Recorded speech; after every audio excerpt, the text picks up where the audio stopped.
She's a former police officer. She went through one of the most nightmarish situations anyone can imagine when her fiancé, also a police officer, was shot and killed. She was on scene and he died in her arms. Her life unraveled dramatically. She's here to tell her story on the Law Enforcement Today show. Welcome to the Law Enforcement Today radio show. I'm your host. My name's John J. Wiley. In addition to being a radio broadcaster, I'm a retired police sergeant. For the latest news articles and much more, check out our website, letradioshow.com. In the Law Enforcement Today show, we'll be joined by special guests. We'll be talking about their experiences and issues affecting law enforcement officers, first responders, their families, their community, and victims of horrendous crimes. Be sure to like us on Facebook. Our page is Law Enforcement Today Radio Show. Check out the daily articles on our website, letradioshow.com. And while you're there, download our free app. We are thrilled to partner with Shatterproof at FHE, the world-renowned treatment program for first responders, because at times, helpers need help. Exclusive treatment services for first responders who may suffer from exposure to trauma, PTSD, anxiety, depression, and substance abuse. For free 24/7 information, call 833-776-1420. 833-776-1420. That's 833-776-1420. Or online at fhealth.com. That's fhealth.com. Under programs, you'll find details about Shatterproof. Contacting us from South Florida, we have Miriam Bev Perez on the phone. She goes by Bev. She is a former Prince George's County, Maryland police officer, which is outside Washington, D.C. I know the area very well. And she is also she offers wellness retreats for police officers. Her program, you can find details at shieldus.app. Also, she does groups and support work for Shatterproof for first responders in Deerfield Beach. Bev, thanks so much for being a guest on the show. Very much appreciated. Thank you for having me. It's a pleasure to have you here. And I got to warn people, we talk about really tough things on the Law Enforcement Today show. I'll be totally honest with you. There aren't stories that are tougher than what Bev went through. You did 10 years in the Prince George's County, Maryland Police Department, correct? Yes, I did 10 years with the Prince George's County Police Department. The last time that I actually wore a uniform was on March 13 of 2016. You had a very illustrious, successful career until a nightmare occurred that you were on scene for. Can you talk about that? Absolutely. So basically what ended up happening throughout my years, I had one rule as a police officer, and that was to not date another police officer for various reasons. And I ended up falling in love with another police officer that worked for the department. And at the time, Jacai is his name, he was working undercover.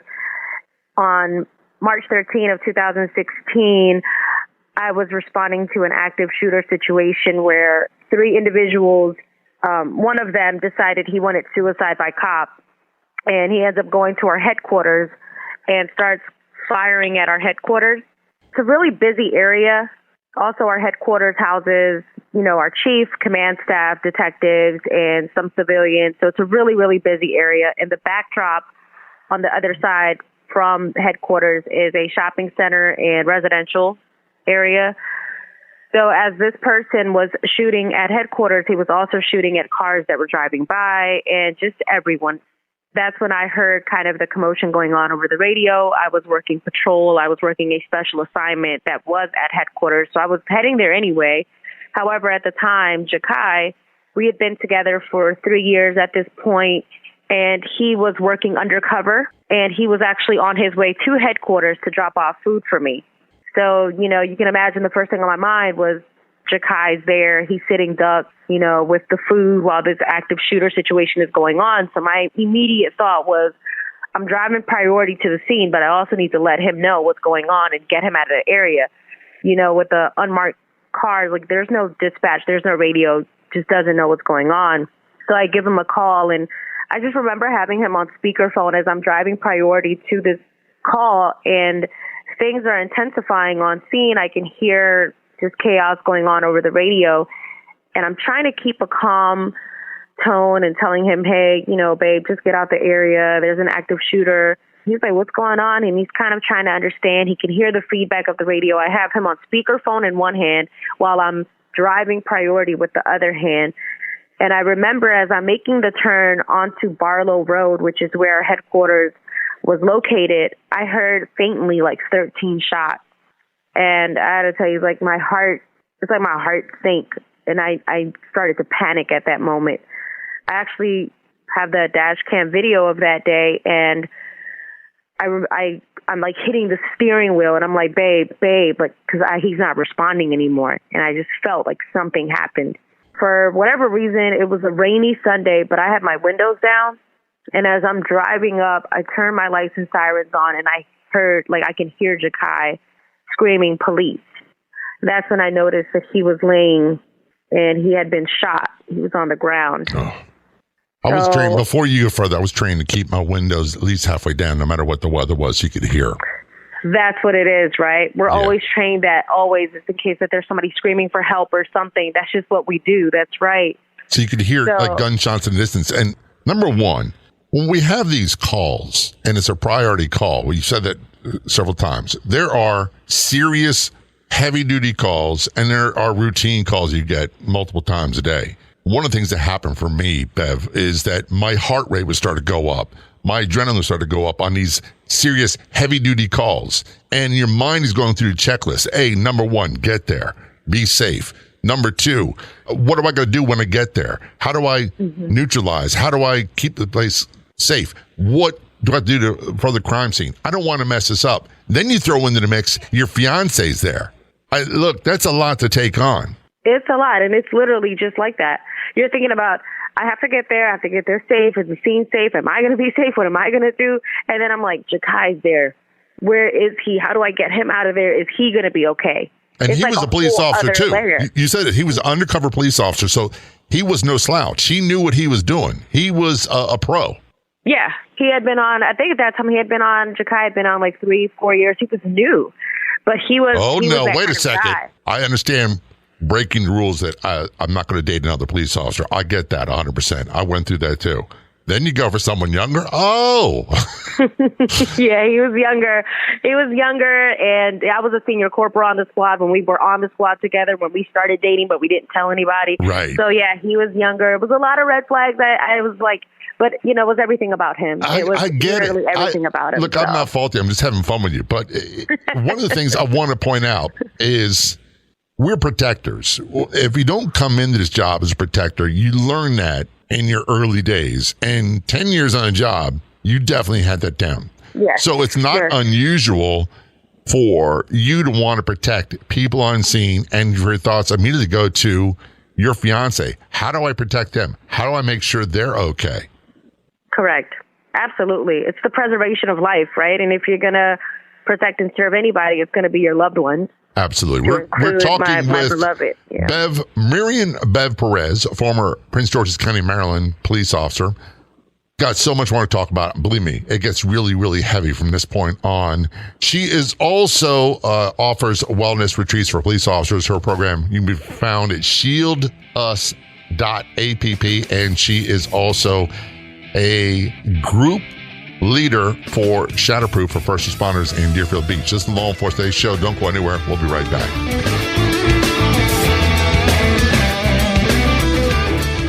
Every year, more first responders die from suicide than in the line of duty. Do you feel like giving up because of PTSD or other symptoms? Call FHE Health at 833-776-1420 to learn about our specialized treatment program for first responders. Evidence-based therapies for trauma, depression, and other issues. Innovative neurotechnologies that relieve symptoms and speed brain recovery. Peer support groups with others who understand what it's like. FHE Health can help you show up for the people who depend on you as a happier, healthier version of you. Because life is so much better with you around. Call FHE Health now at 833-776-1420. Online at FHEHealth.com. Are you wondering where you can find more great podcasts? Head to letradioshow.com, click Be Heard, and discover other fantastic podcasts like this one. Also available on our free app, all at letradioshow.com.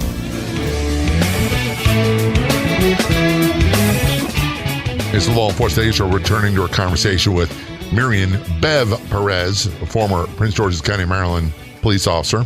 Her program offers wellness retreats for police officers, shieldus.app. She's also a group leader for Shatterproof for first responders in Deerfield Beach, Florida. Get more details about their program. Phenomenal. FHEhealth.com. Before we went to break, Bev, we were talking about you get this hot call for an active shooter at the police headquarters building. It's suspected he wants to commit suicide by cop. Your fiance, who's also a police officer undercover, is at the scene. You're on the phone with them. You hear multiple gunshots. And does panic start to set in then, or is it a little bit later on? Panic starts to set in then. It's like you can feel it. It's that immediate connection that you have with someone that you know something horrible has just happened. So I felt something. So as I'm approaching closer to the scene, approaching closer to the suspect, I'm looking for Jacai because I'm like, wait a minute, I just had him. Now I don't have him anymore. He's not responding. I'm completely in panic mode. Where is he? Where is he? And that's when I heard him. Jacai had been shot and he was trying to identify himself. He was yelling police.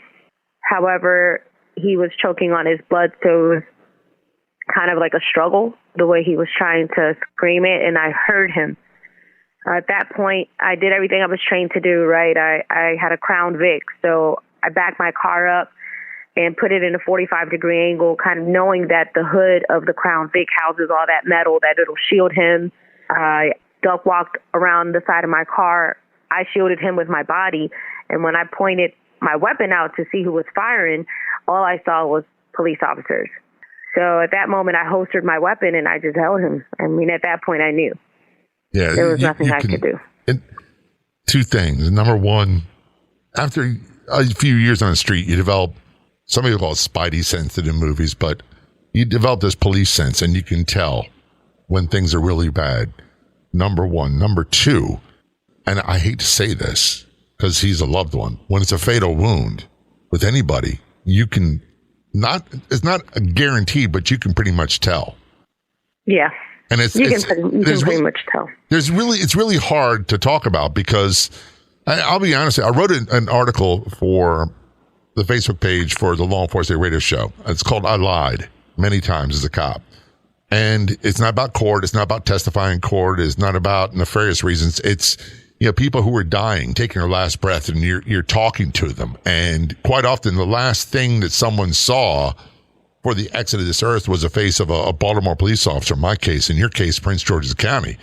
That happens all across the United States, and you lie, and you're talking to them. Come on, hang on. Help's on our way. You're going to be okay. It's not that bad. All those things. Mm-hmm. Was that part of your conversation? So the last thing I remember I remember shielding him with my body. And I'm looking at him, and he's still trying to identify himself. He's still yelling police, but he's choking. His eyes are kind of rolling back. He's yelling police, police, like that, choking. And I just remember looking at him, and I was like, baby, I got you. Like, I got you. And he stopped yelling police, and he's looked at me. And I'm holding him, and then he closed his eyes. How old was he when he was killed? Jacai was March 13th, 2016. 27, I want to say, and he would have been turning 28 on the 17th on St. Patty's Day. So he was killed just days before his birthday.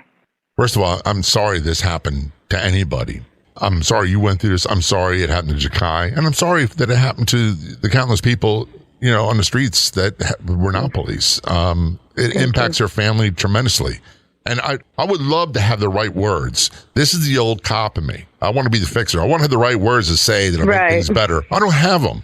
I'm not God. Right. I can't make it better. I can't make it go away. And I'm sure you realize at some point that you didn't possess the power to undo this, to make things better. No.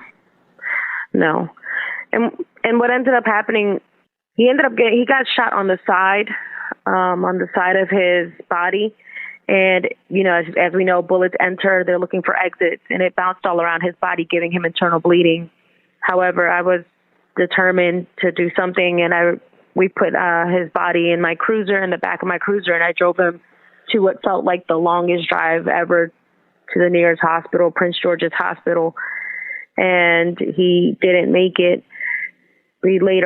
we determined later that another officer shot Jacai, mistaking him for a suspect. And here's the part that I referenced earlier. There's certain nightmares I had in police work.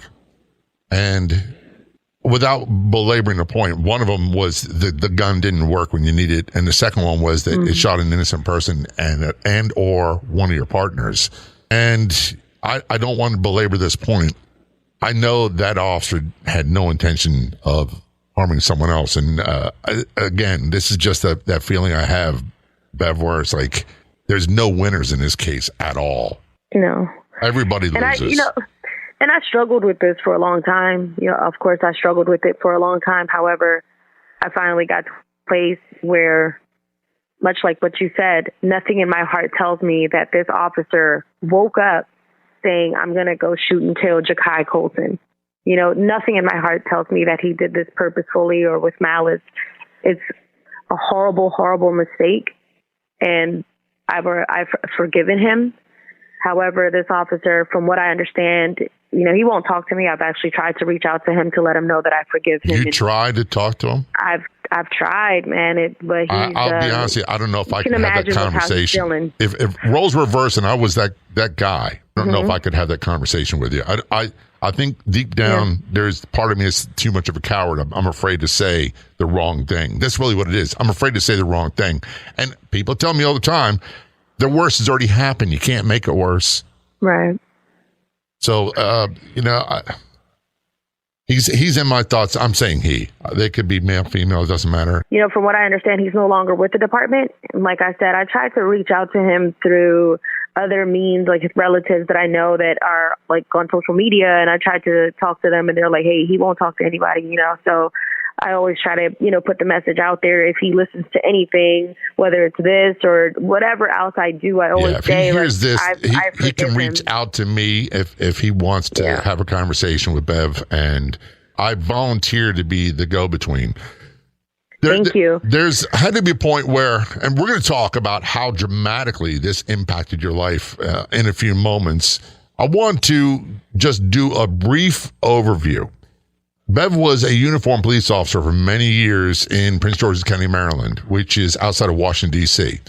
Her fiancé, who was an undercover officer, was shot and killed by another police officer accidentally during an active shooter scene at the headquarters building, and he died in her arms. When we return to our conversation with Bev on the Law Enforcement Today show, we're going to talk about the dramatic impact this had on her and what she did to rebuild her life. Don't go anywhere. We'll be right back. Every day you put on your uniform and go to work, someone may be counting on you to be there for them in a life or death situation, because emergencies can happen at any time and to anyone. The question is, where do first responders turn when they are in crisis? At FHE Health, our specialized treatment program has helped many first responder families successfully manage PTSD, addiction, and other mental health issues. Struggling? Call FHE Health today at 833-776-1420 or online at FHEHealth.com. Flintstone Media has been the digital messaging bedrock of several brands and businesses, serving as a highly resourceful podcast production house and consultancy firm for over 6 years. Work with a leader in the industry and add a new podcast to your brand's content offerings. From show development and setup through recording and distribution, Jemmy will lend her experience launching dozens of podcasts and producing over 1,000 episodes, making creating your show a simple and easy turnkey process for you. Visit FlintstoneMedia.com for podcast samples. That's FlintstoneMedia.com.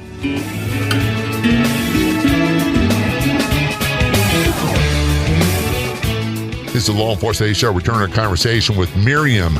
Bev, as her preferred name, Perez, former Prince George's County, Maryland police officer. Her fiance, police officer, was shot and killed by another officer in an active shooter situation, and she is here to talk about that. She's also offers wellness retreats for police officers. Her website, shieldus.app, that's shieldus.app, and she leads groups for Shatterproof First Responder Health Program at FHE here in Deerfield Beach. Go online for their program. Get more details, FHEHealth.com. Look under services and Shatterproof. You'll find it there. So we're going back to this really tough conversation. And by the way, the conversation, you're doing much better at than I am. Your fiance, an undercover officer, was shot.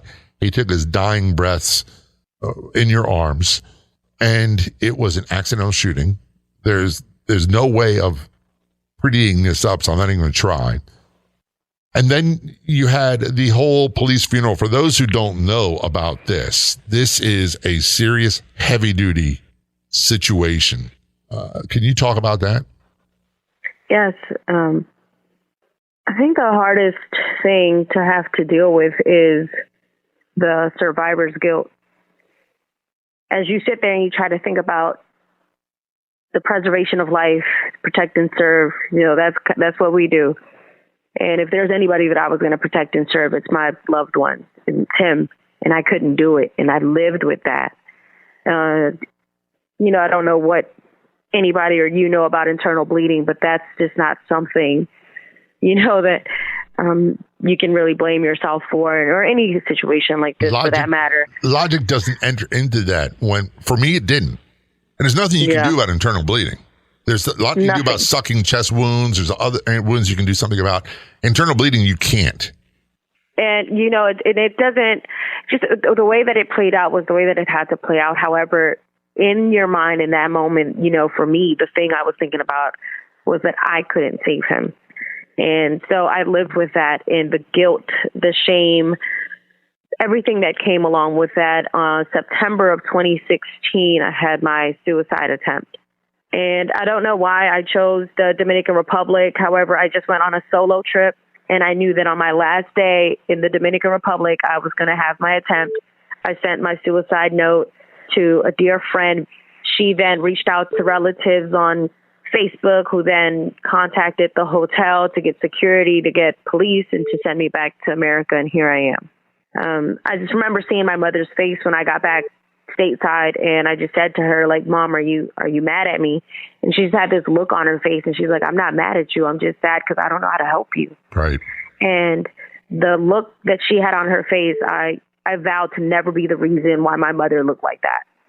So I had to start choosing life for her until eventually I started choosing life for me. Can I say this? I'm glad you were not successful. I'm very glad you're not successful. I've met Bev before. I want to meet her and do more things together.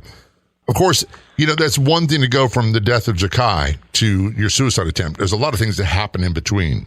And yes. I know we could do the Reader's Digest condensed version. Somewhere along the line, you said survivor's guilt was a big part of this. I'm thinking post-traumatic stress is a big part of this as well, although I'm not a clinician in the slightest. I don't pretend to be one. When did you start seeing a change in you? It was interesting. The immediate depression, desire to not want to eat, bathe, drink anything, that I couldn't sleep, like all of that, my body, that started coming up. However, when I started noticing actual like post-traumatic kind of symptoms was when I was called to my station, to my police station, and I had to sign something to say whether I was going to, they literally asked me if I would work desk duty. And I was willing to do it. As far as I was concerned, I was still going to be a police officer. That I had no other idea of anything else, right? Because we're so one-dimensional when we're in it. And it's like, well, whatever else will I do? So I was like, I have to go back to work. So I went to the station, and I remember it was the darnest thing. I get there, and I see all the cruisers in the parking lot, and I just felt like vomiting. And I was like, whatever, maybe I just don't feel good today because I haven't been eating for days. By the time I get out of the car, I see officers in uniforms walking in and out of the station, and I could hear, obviously, their radios, and I started shaking. And I'm like, what was happening?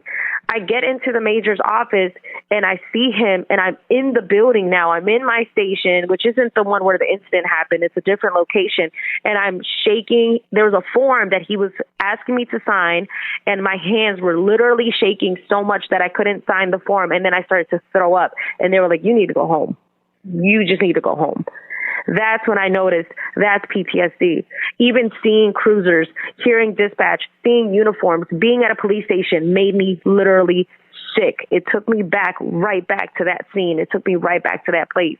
And it literally made me sick to my stomach. And I was shaking. And it was like this weird thing, like I was spiraling, and I just couldn't. And they had to send me back home. I couldn't even sign the paperwork. I was just shaking. How long after that incident did this start happening? I think in a week. They were asking about desk duty. A week or within a month, something like that. Because I didn't even go back to my home. I went to my brother's house and I was staying there. And I think, they gave me a couple of days or whatever. I think they waited for the funeral. I don't know the actual timeline. It was less than a month. And then they asked me to come to the station. They were like, hey, are you willing to do desk duty? What is this going to look like for you? Kind of like next steps. And that was my first time going back and being around, that environment. And I was completely sick. You and I both know, and that's their way of trying to reach out to make sure you're okay. And departments all across the country do this. And I'm not going to go into a long rant about we should know better. When you were offered the job of working the desk, they were taking you on the streets because they were concerned about your welfare, your mental state. And I would even say so much as their own civil liability. Am I correct? Right. Yeah, right. With my department, I don't take it personal the way they handle things.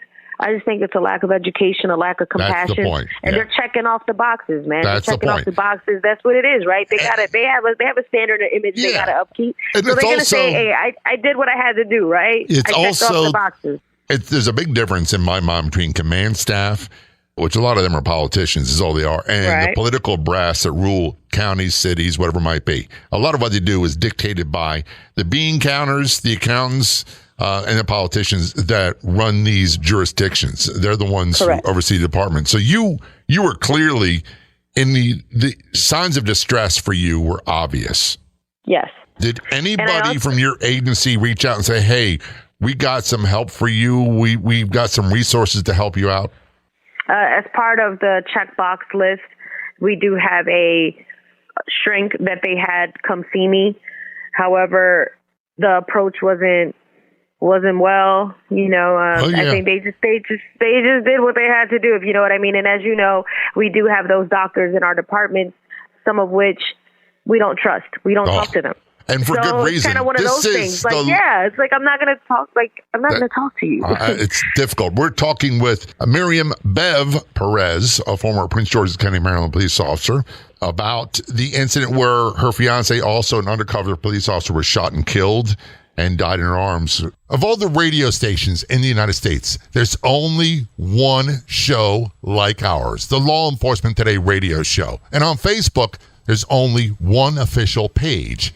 Do a search on Facebook for Law Enforcement Today Radio Show.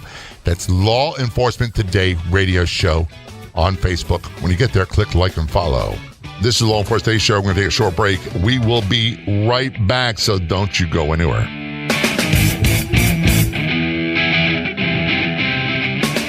The place to be online is our Facebook page. Do a search on Facebook for Law Enforcement Today Radio Show. You'll get access to unique news articles, editorials, and so much more. That's Law Enforcement Today Radio Show on Facebook. Missed an episode of Law Enforcement Today? You don't have to anymore, because now you can listen to it on Podopolo, the free new app that makes listening anytime, anywhere so easy.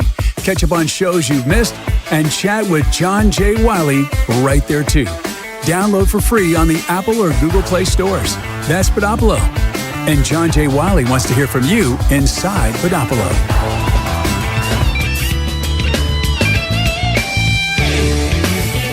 This is the Law Enforcement Today Show. Return our conversation with Miriam Bev Perez, former Prince George's County, Maryland police officer. Her fiance, also an undercover police officer, was shot and killed accidentally by another officer during an active shooter situation at the headquarters building. She offers wellness retreats for police officers. Get more details at her website, shieldus.app. That's shieldus.app. She also leads groups to help first responders at Shatterproof for First Responders in Deerfield Beach. Go to FHEhealth.com. Look for programs Shatterproof. You'll find it right there. Phenomenal organization doing awesome things to rebuild lives and rehabilitate careers. When we left for a break, man, we're talking about the things that departments do. And one thing I tell people, look, I love law enforcement officers. I really do. I loved my career. And there's one thing for certain. You can love it all day long. It's not going to love you back. And you're going to pay a price. Correct. one of the things I tell people to do, if you want to go into working in law enforcement, one of the things you should do, we have a dentist we go see hopefully yearly. We have general physicians we go see for physical once a year. Find someone who is proficient, whether it be a social worker, therapist, psychologist, psychiatrist, in trauma specifically, and see them once a year to be proactive.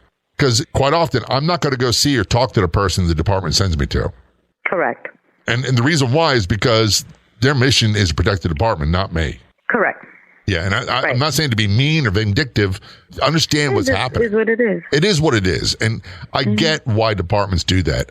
We have a responsibility to make sure that we have the best, most professional officers on the street, and they do the best job possible for their people. So I get that. So you got ordered to go see or given the option to see a departmental psychiatrist, correct? Yes. So I had to see that. I also had to get evaluated by the department. So like you said, they sent me to, I think, 2 or 3 of their own doctors that they chose to determine whether I was unfit for duty mentally. I remember I was having a lot of nightmares, which is part of the PTSD, a lot of nightmares where it was the same exact incident, but the players were different.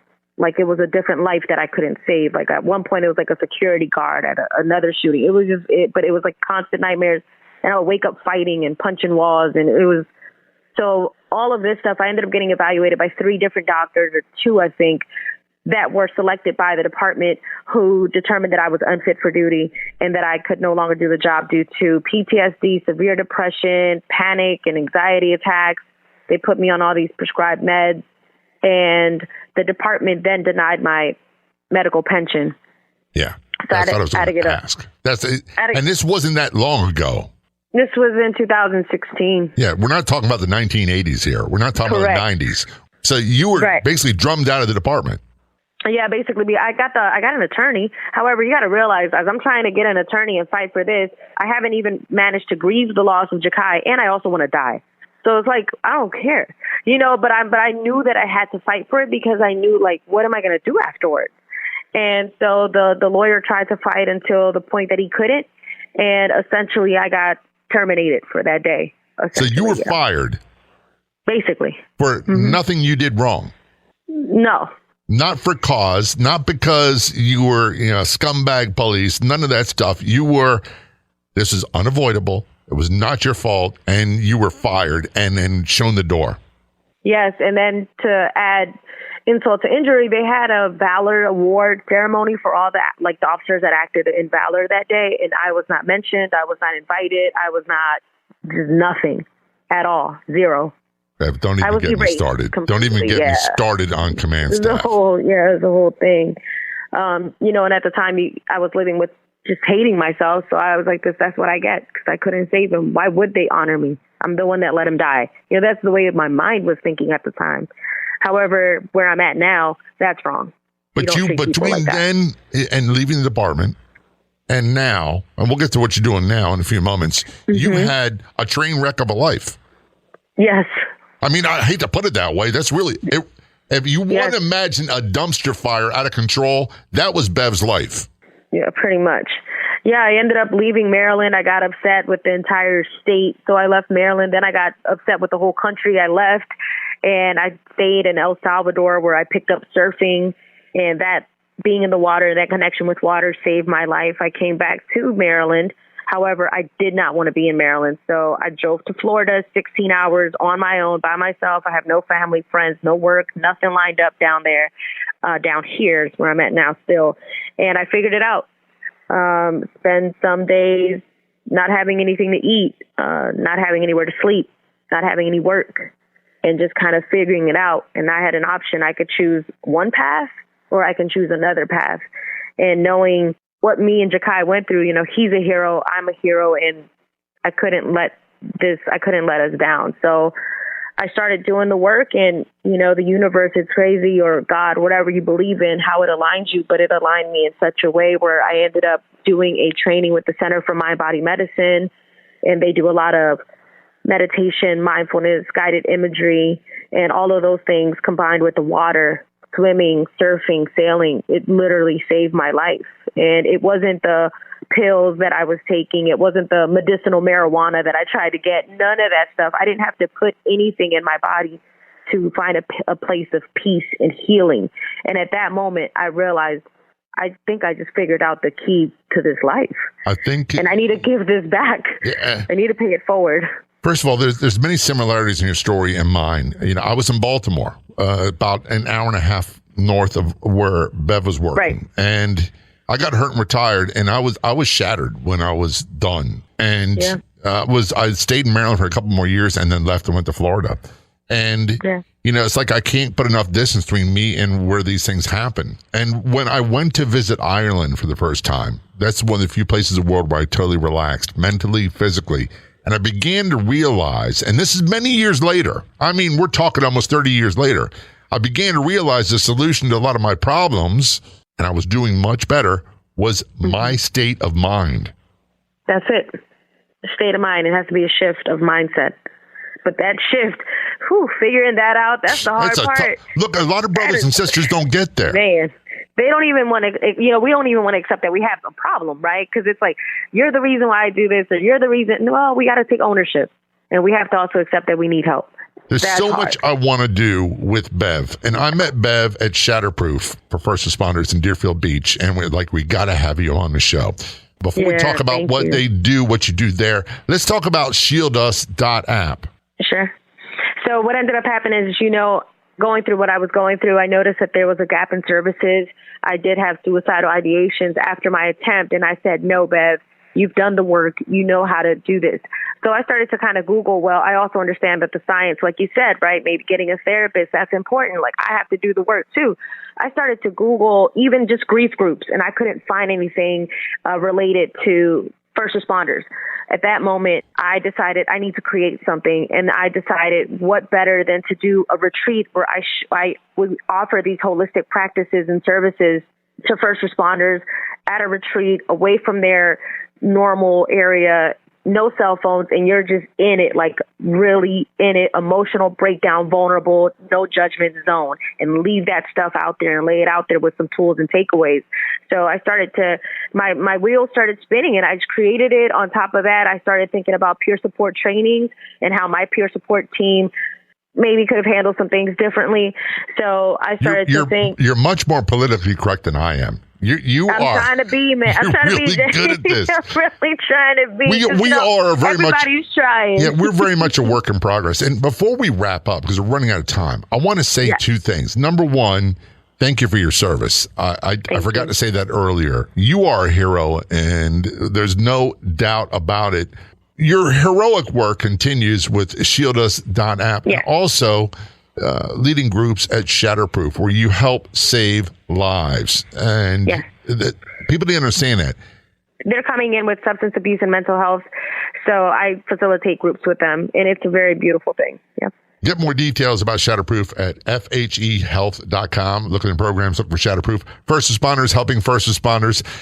Bev, I really appreciate you coming on the show, talking about a really intense, difficult topic. Is very much appreciated, and I look forward to working with you more in the future. Thank you so much for this opportunity, and I'm just here to break the stigma and the suicide epidemic amongst us, and essentially be the person I never had for every other first responder that may be suffering in silence. So thank you for this platform. I'd like to thank our guests so much for coming on the Law Enforcement Today radio show. The Law Enforcement Today radio show is a nationally syndicated radio show broadcast on numerous stations once a week and growing. If you enjoyed the podcast version of the show, please do me a big favor. Tell a friend. I'll be back in just a couple days with a brand new episode of the Law Enforcement Today radio show and podcast. Until then, this is John J. Wiley. See ya.